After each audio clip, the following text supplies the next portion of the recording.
Great big Virginia welcome to Dennis Miller. Sun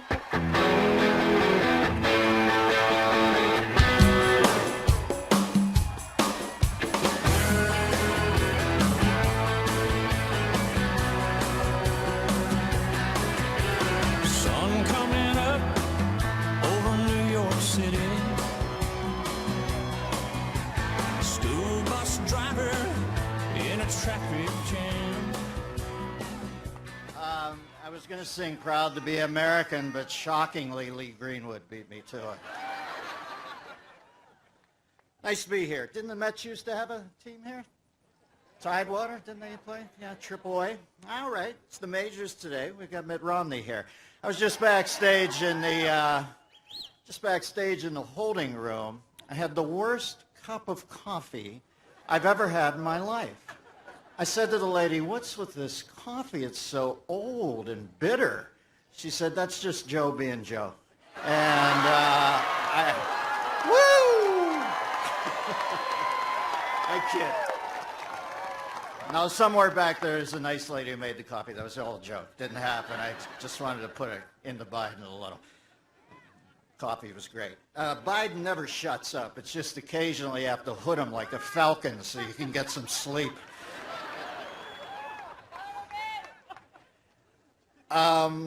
Listen, I didn't vote for President Obama 4 years ago, but I want my president to do well, you know? I was coming out of the blocks. I want my country to work. I want the head guy to make it work. It just didn't work. That's all that's happened over 4 years. It didn't work out. And I'm starting to see people notice that it didn't work out. I have friends who talk about voting for Obama in much the same way they tell me the story about how they took an Ambien and woke up naked outside, you know? Where they say, "What?" And you go, "You voted for him." You go, "Really? I took it, I went to bed, I woke up naked at the fridge eating Haagen-Dazs, and I must have went and voted for him right after that." So I hold no rancor towards the man. It just doesn't seem to be working out to me. Now, this man here, listen, in a culture where we throw the word great around so capriciously, how many bad movies have you seen? How many bad TV reality shows have you seen where they say it's great, it's great, it's great? Isn't it ironic that we've come back to a good man? I mean, this is such an essentially good man. When I saw that, the RNC, and I saw that couple, the Oprahowskis. I don't know if you remember them. They weren't in prime time. They should have been because they're the very fiber of this country. They come out and talk about a young boy, their son, who was passing away. And this man, you know, his church, I don't know much about the church, but for God's sakes, if the church has a man like this going out and meeting with a young boy, and the boy says he wants to put his will together, and he takes the time to help the kid settle his will, a 13-year-old, well, then this is an eminently decent man in a world that oftentimes doesn't make sense anymore. You know,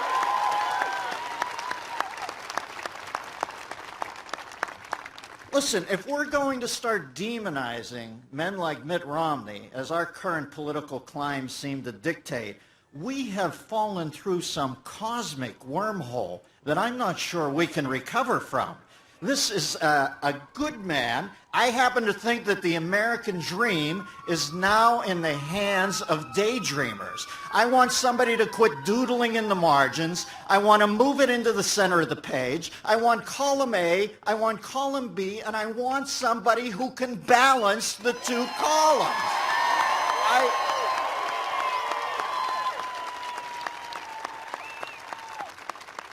I also like the fact that I don't sense he's actively seeking credit for that.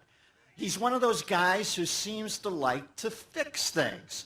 Listen, history will ascribe greatness to men. Anybody who seeks history, seeks greatness in their own times is missing the point. You put together a solid body of work and let the trail follow you to greatness. I think Romney gets off on fixing things, and you know it needs fixed right now.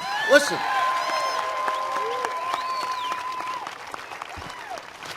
Isn't it ironic that from the first time we saw this man, and I remember the first time I started taking him really seriously is when he bailed out about as early as you can last time he ran for president. Listen, I didn't agree with everything John McCain said, but he had given us 5 years of his life in a rat hole that he could have split after 2 years. And that is a great man. It was his turn. And I think Mitt Romney got out a month earlier than he had to. When he did that at that convention down in Washington, D.C., I say, good for you. You know it's not your time right now. He stepped back. I thought it was classy. The thing you hear about Mitt Romney all the time is that he looks presidential. Well, here's what they don't tell you. That has little, if anything, to do with his physical appearance and absolutely everything to do with how he has led his life. And I will be voting for him on the 6th. And you know, when I heard that thing about him working with the Massachusetts state legislature, and they were 87% Democrat, didn't that fall so nicely on your ears? Haven't we gotten so rancorous, so polarized? Even last night when they were talking about AK-47s, that he was able to broker something. Folks, we're about as split up as we've ever been. And, you know, that is the pervasive feeling to me. It has become two Hatfields and McCoys. Well, look, I wish it wasn't even Democrats and Republicans, all that. All I know is we got the best deal on the planet Earth here, obviously, by far. And we are missing the point when we polarize ourselves to this degree. Now, I know how polarized it's gotten in the last 4 years. I'm not saying that's all on the president, for God's sakes. It must be a brutal job. But some of it, the buck does stop there. I look at Romney and I think, you know, if for no other reason than we quit fighting at each other's throats every day of our life, come together and realize that we're all blessed to live in the greatest country in the history of the planet Earth. You know, all right, I asked this next cat how I should introduce him. He just said, just say, here's the Gov. Here's the Gov, Bobby McDonald.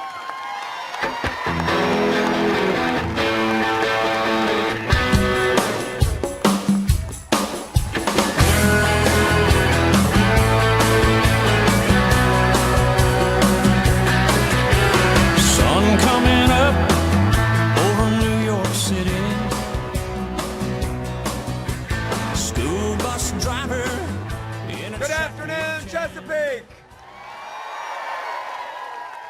Are you ready to get this job done for George Allen and Randy Forbes and Mitt Romney? What a treat to be back in sunny Chesapeake where the sun always shines. We had a little liquid sunshine there in Newport News, about 2 inches of it last week, but it's nice to be back in Hampton Roads where your hard work and your door-to-door efforts and phone calls are going to make Mitt Romney the next president of the United States of America. Well, it's really bad luck today to follow Dennis Miller because I'm not nearly as funny. But I will say, I was really glad to have the president here for the last 4 or 5 days. You know, he was practicing his debate skills in Williamsburg, Virginia. And as a result of all the people that he brought, those are the only jobs he's ever created in Virginia for the last 4 years. Now, you know, working together with our legislature, Democrat and Republicans, we've got the lowest unemployment rate in the Southeast. We're running a surplus for the last 3 years. But think how much better Virginia would be if we had a job creator in the White House like Mitt Romney. We'd be in a lot better shape. Well, I was delighted to be with Governor Romney and a host of people in New York last night. Boy, didn't he do a good job in that debate once again. You clearly had a leader who was confident, prepared, knows what he believed in, ready to fight for the American people with a clear vision for how this country needs to be led in the last 4 years. But I would say that I did not hear one thing from Barack Obama that would suggest that the next 4 years under an Obama administration are going to be anything different than the last 4 years. In fact, it was the same promises, the same rhetoric, the same blaming of George Bush and House Republicans that we got 4 years ago. And so, Mr. President, if you can't lead, step aside and let a real leader take over the White House.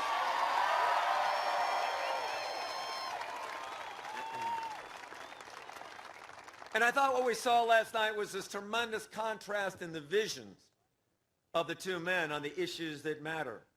On jobs, you heard the president talk about more debt and more spending and more bailouts as the way to American prosperity. But Mitt Romney gets it, what he did in Massachusetts, what he did in the private sector. He believes that you grow the economy and you get more revenue, not because of tax increases, but you expand jobs. He's got a plan, a 5-point plan to create 12 million new jobs. What a contrast in the vision on jobs. On energy, I could not believe the President of the United States said that he really believes in a comprehensive energy plan for the United States, because I can tell you what he's done to Virginia. He won't let us use all our God-given natural resources offshore and drill for oil and natural gas when there's hundreds of millions of dollars of revenue sitting right out there, and he won't let us do that. He says he's for coal, but last week we just laid off 1,200 people in Alpha Natural, the second largest coal company in America, in Abingdon, Virginia. And the president said it's because of the EPA, the Employment Prevention Agency, their regulations that are killing our ability to create coal jobs. But Mitt Romney said, no, we need to use all our God-given natural resources, an American-based, red, white, and blue, all of the above natural resource policy with coal and natural gas and nuclear and offshore and alternatives, all of those, so we don't depend on foreign countries. What a contrast on energy. On defense, and by the way, it's great to be back in the military capital of the United States of America, Hampton Roads. I know so many of you, like me, have seen your sons or daughters go off to fight, like my daughter Janine, who was a platoon leader in Iraq. We understand the price of freedom in a great way in Virginia, particularly here in Hampton Roads, the home of the greatest naval base in all the world, the Norfolk Naval Base. But what you saw last night is President Obama continuing to stick with his plan to cut $1 trillion out of the defense budget over the next 10 years in a time of war, which will hurt the ability of our men and women in uniform to fight, will cost Virginia 200,000 jobs, primarily here in Hampton Roads and in Northern Virginia. And then you've got Governor Mitt Romney, who says that I will rebuild the United States Navy. I will make our military strong again. And so that we will not have people attacking and killing our ambassadors in Benghazi. We will not have a sign of weakness of America around the world. We will be a force to reckon with, because the United States military and the democratic values of the United States of America are the greatest force for good in the world today. Mitt Romney understands that. Barack Obama does not. So this election really comes down to the vision and the leadership of Mitt Romney versus the failed record of the last 4 years of President Obama. Mitt Romney believes deeply in America. He absolutely believes that the American dream is something that should be available and shared with all people, rich, poor, black, white, it doesn't matter. If you're an American, you ought to have the opportunity in an opportunity society like Ronald Reagan talked about to be able to live the American dream. That's the kind of America that you're going to get with President Mitt Romney. And I think the last thing you saw last night is he engaged that audience and he got those questions, was a man of great heart and great compassion. Anybody that can successfully raise 5 boys in modern America, you know, is a good leader. You know the struggles that Ann Romney has been through, and he's been a faithful and wonderful and loving husband. He's got 18 grandchildren, and so he understands that the future of America is critically important, and we cannot pass on this unsustainable and immoral $16 trillion debt that the president refuses to do anything about to the next generation for you young people to have to pay. So this is a man of great heart, of great compassion, a true leader, somebody who won't make excuses, who won't blame somebody else, who will take responsibility with Paul Ryan for giving the tough love message about getting the greatest country on earth back to work and out of debt. Please welcome the next president of the United States, Governor Mitt Romney. Tell them if I don't survive, I was born free. I was born free. I was born free. Born free. Free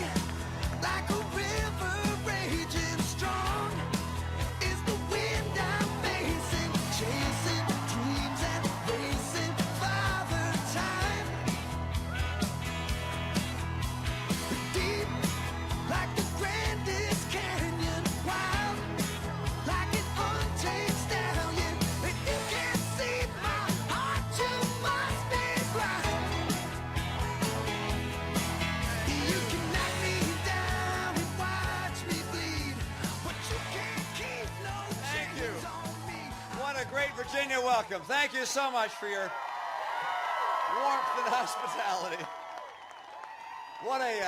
I know you've been standing for a while, but there have been some extraordinary people speaking to you. Wasn't that fun listening to Lee Greenwood? Didn't he need something else? Boy, that was touching. And I appreciate the Attorney General, Ken Cuccinelli, speaking to you, and also Congressman Forbes. These are great people and deserve your support and work. And I wish that George Allen were here today, but we are going to elect him the next senator for the state of Virginia. And Governor McDonald, he's been everywhere campaigning for me, all over the country, and I appreciate it. I know he's got real support all over this nation. People recognize, as the head of the Republican Governors Association, that he has real interest in seeing conservative principles like he's applying here apply to other states. And I appreciate him coming here and spending some time with me and welcoming me as he just did.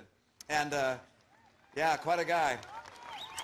And then and Dennis Miller, gosh, this guy, he's got talent, he's got humor, and he's got the right candidate this time. So I appreciate that. Now I have to be honest with you. I love these debates. You know, these things are great. And I think it's interesting that the president still doesn't have an agenda for a second term. Don't you think that it's time for him to finally put together a vision of what he'd do in the next 4 years if he were elected? I mean, he's got to come up with that over this weekend, because there's only one debate left on Monday. And I just think the American people had expected that the President of the United States would be able to describe what he's going to do in the next 4 years. But he can't. He can't even explain what he's done in the last 4 years. I mean, he spends most of his time trying to talk about how my plan won't work. Well, what about his plan? We know his plan has not worked. And last night, there were a lot of people asked some questions, and I think they deserve some answers on a number of fronts. I think it was Jeremy who asked the question about how am I going to get a job when I get out of college? Half the kids in this country not able to get work or college-level work that are coming out of college? I mean, that's a question that needs to be answered. And then you heard Lorraine saying, when you promised, Mr. President, to put in place an immigration reform bill in your first term, oh, I guess it was me that asked this question, but it was her idea. She brought up immigration. You promised to put it out in your first term, your highest priority. You'd put out a bill in your first year, but you didn't even file a bill. She deserves an answer. And then we heard from Michael, and he asked the question, why should we vote for you? Because the middle class is just getting buried. And I described all the ways in which the president had failed to help lift the middle class. This is an election about the great middle class of America. It's helping people that are poor get into the middle class, helping people in the middle class have a brighter future, and he had no answer as to why he had failed to help the middle class and why they're having such tough times. Catherine spoke about women and women's equality in the workforce, and I asked the question that she deserves an answer to, which is, why is it that there are 3.6 million more women in poverty today than when the president took office? This president has failed America's women. They've suffered in terms of getting jobs. They've suffered in terms of falling into poverty. This is a presidency that has not helped America's women. And as I go across the country and ask women, what can I do to help? What they speak about day in and day out is, help me find a good job or a good job for my spouse, and help my kid, make sure my children have a bright future, better schools, and better job opportunities. That's what the women of America are concerned about, and the answers are coming from us and not from Barack Obama.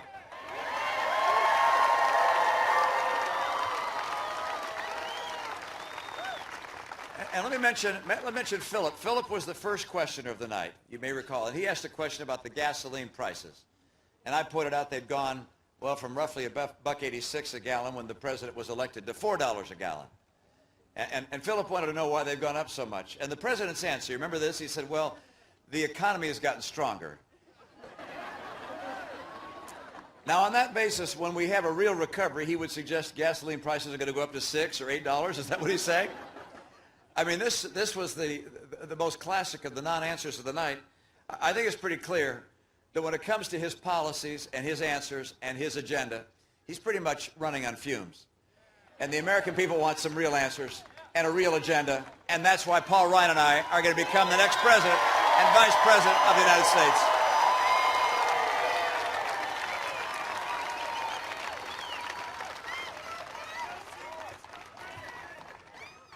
Now, we take America in two very different places, and I think that's very clear by virtue of what you've heard over the last two debates and probably will over the third as well.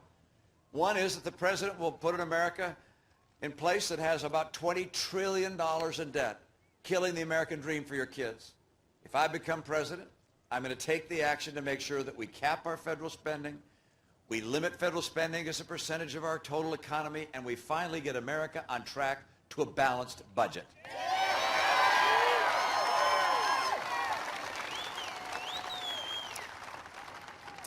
If President Obama were reelected, his spending plan and his borrowing and the debt on that borrowing will cause not only high-income people to see higher taxes, but ultimately, you're going to see middle-income people in this country facing $4,000 more in taxes. When I become president of the United States, I'm going to lower taxes on the middle class and on small business to help people who need a real break. I think he made it clear as well in the last couple of debates that if he's reelected, why we're going to have Obamacare, including $716 billion of cuts to Medicare. And I hope you know what that means. Doctors are saying, half the doctors in America are saying they're not going to take additional Medicare patients because of that. Think about that as you're thinking about retiring, what that means. That's what his cut in Medicare means. And why did he take that money out of Medicare? To pay for Obamacare. I will repeal Obamacare, replace it, and put that $716 billion back.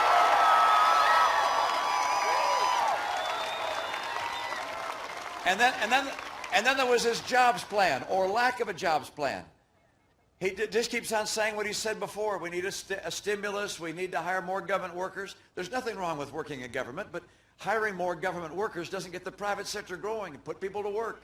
Raising taxes, that's the other part of his plan. Also picking winners and losers. I mean, for my calculation, he made about 7 big loans to companies in his first year in office. Of those 7 big loans, 3 of the companies have gone bankrupt, and 1 more is in fragile condition. Look, we don't need the government picking winners and losers, or in his case, losers. We need to get back to free people making their own choices in their life and let the free market choose the winners and the losers. My plan, and you heard it time and again, I'm going to get this economy going because I really believe in these things. All right, I believe that it makes sense to take advantage of oil, coal, gas, nuclear, renewables. I believe in those things. I don't just talk about it. And the president's record makes it very clear that he does not believe in oil and coal and gas like I believe in oil and coal and gas. And that's why if I'm president, we're going to get to see North American energy independence in 8 years. And if he's president, you will not. You'll see higher and higher prices. That's one difference. There's another place. There's another place I'm going to get the economy going. With trade, we're going to open up more trade, particularly in Latin America, and crack down on China. He said last night that he's filed all these actions against China. And he says, we won every one that has been adjudicated. Yeah, that's one. That's one. All right. My own view is that we need to label China what it is, a currency manipulator, and apply tariffs wherever they're stealing our intellectual property or competing in an unfair manner. I want training programs that work for our workers and fix our schools. Number 4, I will get us to a balanced budget. And number 5, I'm going to champion small business. We've got to help small business. That's where our jobs come from. And if you have a small business, I disagree with the president. If you have a small business, those of you who work at a small business, you built that business yourself.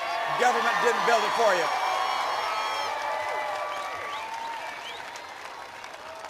And so this election is going to come down to being a choice between two different Americas. An America where government makes the rules, where government is larger and larger, where it takes more and more from the American people, where it runs more of our businesses and increasingly runs our lives. Or instead of America where we restore the principles that made the nation that it is. That we bring back the principles of the Declaration of Independence, recognize that God gave us our rights, and they include life and liberty and the pursuit of happiness, the right to pursue happiness as we choose.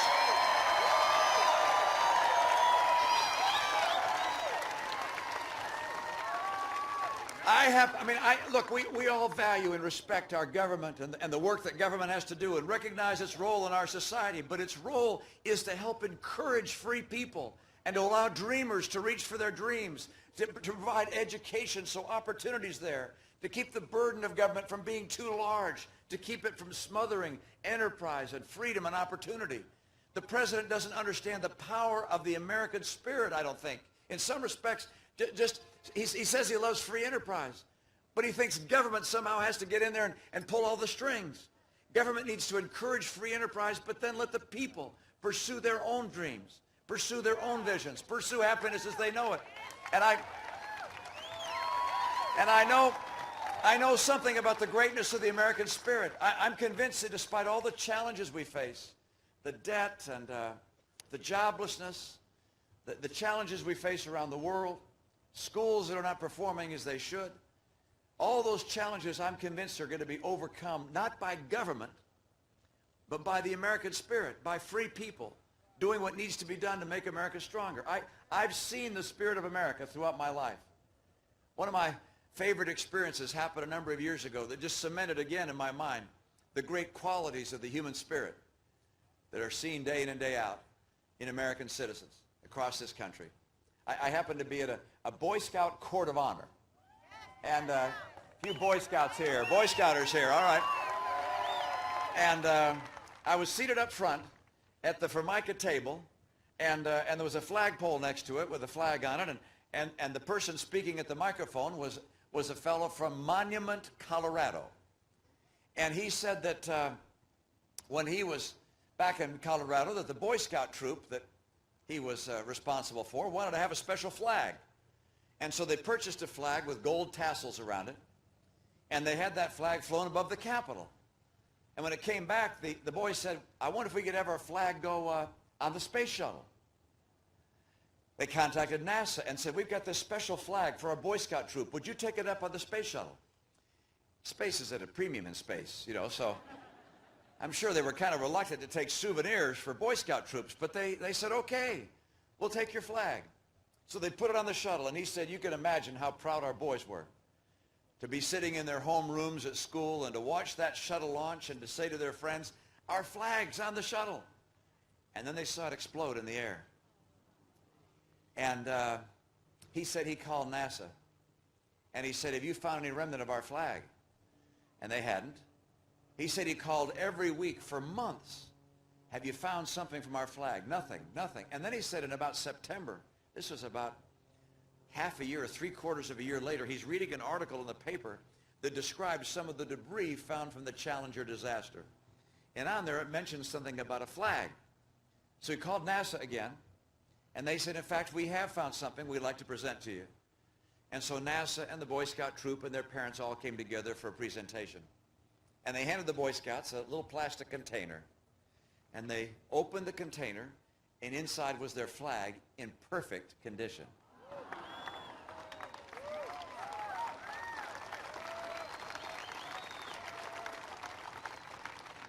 And then the Scoutmaster said, and that's it on the flagpole next to Mr. Romney. And I reached over, and I grabbed that flag and held it out, and it was as if electricity was running through my arms. As I thought about the heroes, the patriots, Americans who live for something bigger than themselves, who live for pioneering and discovery, for new knowledge, not for themselves, but for the world and for America. That's the nature of who we are. I look across this country. Every day I see people who live for something bigger than themselves, pioneers, heroes. I think of single moms wondering how they're going to put food on the table at the end of the week and scrimping and saving to be able to do so. I think of some dads and moms taking 2 jobs so they can afford to give their kids the same kind of clothes other kids are wearing at school. I think about young people coming out of college and putting aside their career because they feel it would be an honor and a duty to serve in our military. I think about parents, Christmas time, coming up, saying, let's not exchange gifts so we have enough to make sure our kids have a great Christmas. This is who we are as a people. The divisiveness we've seen in Washington has spread across this nation. It's got to stop. Got to bring people together. We can talk about differences on issues without making personal attacks. We've got to draw on the great American spirit. Encourage people to lift themselves. I'm in awe. I'm in awe of this community and all those who serve in our military. What an indication of willing to live above yourself and beyond yourself. I love that line from one of our national hymns. Oh, beautiful for heroes proved in liberating strife, who more than self their country loved, and mercy more than life. Would our veterans and members of the armed services please raise your hands and be recognized?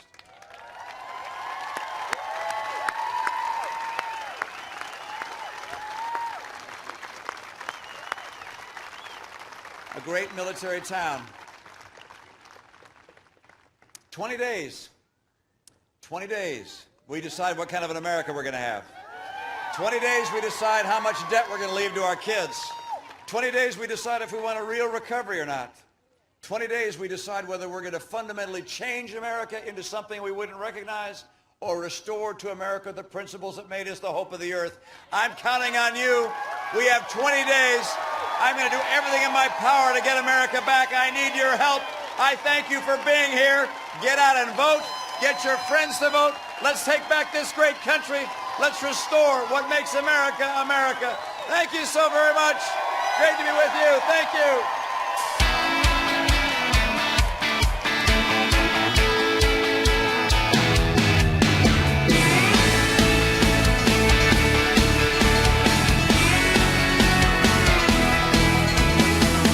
Driving down the street today, I saw a sign for lemonade.